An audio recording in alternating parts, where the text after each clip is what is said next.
ನಮಸ್ಕಾರ ಗುರುವೇ ಎಲ್ರಿಗೂ. ಇವತ್ತಿನ ಈ ಒಂದು ವಿಡಿಯೋಗೆ ನಿಮ್ಮೆಲ್ರಿಗೂ ಸ್ವಾಗತ. ರುಕ್ಮಿಣಿ ಅಂತ ಹೇಳಿ ಸ್ನೇಹಿತರೆ, ಈಕೆ ಒಂದು ನಾಮಧೇಯ ಆಗಿರುತ್ತೆ. ಚಿಕ್ಕಮಗಳೂರಿನಲ್ಲಿ ವಾಸವಾಗಿರೋದಾಗಿ ತಿಳಿಸ್ಕೊಟ್ಟಿರೋಂಥದ್ದು. ಇನ್ನು ಪರಿಸ್ಥಿತಿಯ ಬಗ್ಗೆ ಹೇಳಬೇಕು ಅಂತಂದರೆ ಸ್ವಲ್ಪ ಮೂಗು ಸೊಟ್ಟ ಇದೆ, ಬಿಟ್ಟರೆ ತೂತಗೀತ ಎಲ್ಲ ನೆಟ್ಗೇನೆ ಇದೆ.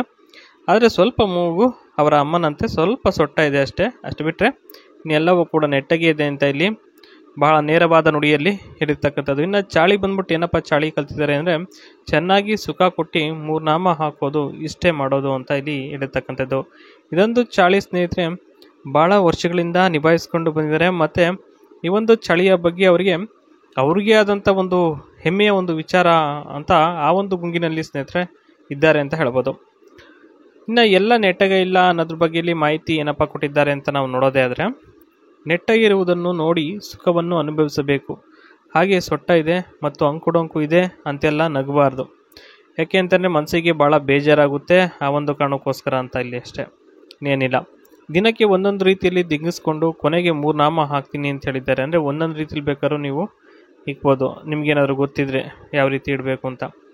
ಅಂದರೆ ಇಷ್ಟವಿದ್ದರೆ ಮುಂದುವರಿಯುತ್ತೀನಿ, ಇಲ್ಲ ಅಂದಾಗ ತೆಪ್ಪಗೆ ಇರ್ತೀನಿ. ಓಕೆನಾ? ಅದ್ರ ಬಗ್ಗೆ ಅನುಕಂಪ ಆಗಲಿ ಅಥವಾ ಒಂದು ಅಸಹಾಯ ಒಂದು ಭಾವನೆ ಆಗಲಿ ಈ ರೀತಿ ಏನಿಲ್ಲ. ಇದ್ರೆ ಇರ್ಬೋದು, ಇಲ್ಲ ಅಂದ್ರೆ ಇಲ್ಲ ಅಷ್ಟೆ. ಸೊಟ್ಟದ ಬಗ್ಗೆ ಮಾಹಿತಿನ ಕೊಟ್ಟಿರ್ತಕ್ಕಂಥದ್ದು, ಏನು ಸೊಟ್ಟ ಏನು ಅಂತ ಇಲ್ಲಿ ಹೇಳಿದ್ದಾರೆ ನೋಡ್ಬೋದು. ಮೊದಲನೇದಾಗಿ ಸೊಟ್ಟ ಇದೆ ಅಂತ ಎಲ್ಲೆಲ್ಲೋ ನುಗ್ಗಿಸಲು ಹೋಗಿ ಇನ್ನೆಲ್ಲೋ ನುಗ್ಗಿಸಿಬಿಟ್ಟಿರ, ಅದೊಂದು ಹುಷಾರು. ಏನೇ ಆಸೆ ಇದ್ದರೂ ಕೆಳಗೆ ಮಾತ್ರ ಕಿಸಿಬೇಕು, ಅದು ಬಿಟ್ಬಿಟ್ರೆ ಇನ್ನೇನು ನೀವು ಕಿಸಿಯಂಗಿಲ್ಲ. ಕಿರಿಕಿರಿ ಏನಾದರೂ ಆದರೆ ಅಲ್ಲೇ ಸಂಬಂಧವನ್ನು ಮುರಿಯುವ ಸಾಧ್ಯತೆ ಇರುತ್ತೆ. ಆ ಒಂದು ಕಾರಣಕ್ಕೋಸ್ಕರ ಭಾಳ ಎಚ್ಚರಿಕೆಯಿಂದ ಮಾಡಬೇಕಾಗ್ತದೆ ಈ ಒಂದು ಕೆಲಸವನ್ನು. ಮೈ ಮೇಲೆ ಪ್ರಜ್ಞೆ ಇಟ್ಟು ಮಾಡಬೇಕು. ಓಕೆನಾ? ಬೇಕಾಬಿಟ್ಟಿ ಮಾಡೋದಾದರೆ ಬೇಡ, ಬೇರೆ ಕೆಲಸ ಮಾಡಿಕೊಂಡು ಎಲ್ಲನೂ ನೋಡಿಕೊಂಡು ಇರಿ ಅಂತ ಇಲ್ಲಿ ಹೇಳಿರ್ತಕ್ಕಂಥದ್ದು.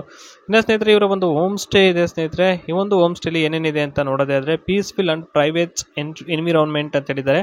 ಅಂದರೆ surrounded by nature, no traffic, no city noise, ideal for relaxation, meditation, writing or just doing nothing ಅಂತ ಹೇಳಿದ್ದಾರೆ. ಅಂದರೆ ಸುತ್ತಮುತ್ತ ಟ್ರಾಫಿಕ್ ಸೌಂಡ್ ಆಗಲಿ, ಏನೇ ಒಂದು ಕಿರಿಕಿರಿ ಏನಿರೋದಿಲ್ಲ. ಮತ್ತು ಫುಡ್ ಎಂಜಾಯ್ಮೆಂಟ್ ಅಂತೂ ಮಲೆನಾಡು ಫುಡ್ಡು ಭಾಳ ಸಖತ್ತಾಗಿರುತ್ತೆ. Home made food. ಓಕೆನಾ? ಬ್ರೇಕ್ಫಾಸ್ಟು, ಲಂಚು, ಡಿನ್ನರು 3 ಸಿಗುತ್ತೆ. ಮತ್ತು ಅಕ್ಕಿ ರೊಟ್ಟಿ, ಕಡುಬು, ಚಟ್ನಿ ಪುಡಿ ಮತ್ತು ಫಿಲ್ಟ್ರ್ ಕಾಫಿ, ಈ ರೀತಿಯಾಗಿ ಸಾಕಷ್ಟು ನಮ್ಮ ಕರ್ನಾಟಕದಲ್ಲಿ ಏನೇನೆಲ್ಲ ಆಹಾರ, ವಿಶೇಷವಾದ ಆಹಾರ ಇದೆ ಅದೆಲ್ಲವೂ ಕೂಡ ಒಂದೊಂದಾಗಿ ಈ ಒಂದು ಹೋಮ್ ಸ್ಟೇಲಿ ಕೊಡ್ತಾರೆ ಸ್ನೇಹಿತರೆ. ಭಾಳ ಸೊಗಸಾಗಿರುತ್ತೆ ಅಂತ ಹೇಳ್ಬೋದು. ಒಂದು ಎಂಜಾಯ್ಮೆಂಟ್ ಮಾಡಿಕೊಂಡು ವೀಕೆಂಡಲ್ಲಿ ಅಥವಾ ಒಂದು ಮಂತ್ ಎಂಡಲ್ಲಿ ಆರಾಮಾಗಿರ್ಬೋದು. ಅಲ್ಲೊಂದಿಷ್ಟು ದಿನ ಕಾಲ ಕಳಿಬೋದು. ಯೋಗ ಮತ್ತು ಮೆಡಿಟೇಷನ್ಗೂ ಸಹ ತುಂಬಾ ಉಪಯೋಗ ಆಗುತ್ತೆ. ಓಪನ್ ಏರಿಯಾ ಸ್ನೇಹಿತರೆ, ಅರ್ಲಿ ಮಾರ್ನಿಂಗಲ್ಲಿ ಮೆಡಿಟೇಷನ್ನು.